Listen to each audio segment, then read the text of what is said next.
નગરપાલિકાના મહિલા અધિકારી વચ્ચે થઈ ઉગ્ર બોલાચાલી।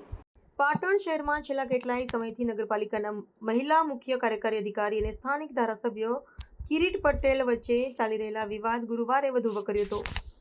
ધારાસભ્યના જન્મદિવસ નિમિત્તે શહેરમાં લગાવવામાં આવેલા શુભેચ્છા પાઠવતા બોર્ડને લઈને બંને પક્ષો વચ્ચે શાબ્દિક સંઘર્ષ થયો હતો, જેના પગલે વાતાવરણ તંગ બન્યું હતું। આ ઘટનાએ શહેરી વિકાસના કાર્યો અને વહીવટી પ્રક્રિયાઓમાં રાજકીય હસ્તક્ષેપના મુદ્દાને ફરીથી કેન્દ્રમાં લાવી દીધો છે।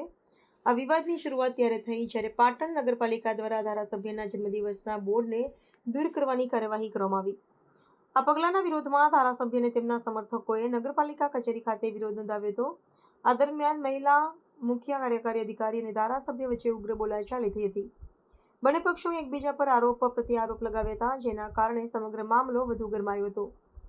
આ ઘટના પાટણમાં લાંબા સમયથી ચાલી રહેલા રાજકીય અને વહીવટી મતભેદોનું પરિણામ છે। ધારાસભ્ય કિરીટ પટેલે પોતાના જન્મદિવસ નિમિત્તે શહેરના ખાડા પૂરવા અને સફાઈ માટે એક અભિયાન શરૂ કર્યું હતું, જે દરમિયાન તેમણે નગરપાલિકાના વહીવટની ટીકા કરી હતી। આ ઘટનાક્રમ બાદ બંને પક્ષો વચ્ચેનો સંઘર્ષ ચાલુ રહેવાની શક્યતા છે, જેની સીધી અસર શહેરના વિકાસ કાર્યો અને નાગરિક સુવિધાઓ પર પડી શકે છે।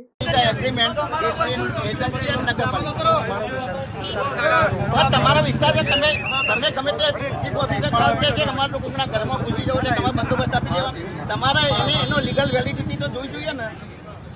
જ્યાં સુધી એને નોટિસ તમારા એના લેટર વધશે, બરાબર। નગરપાલિકા સેક્શન 155 કોઈ પણ જગ્યાએ કોઈ પણ પ્રકારની પરમિશન વગર જઈ શકે, કોઈના ઘરમાં આવી શકો એ છોડો ને, એમને ખબર છે।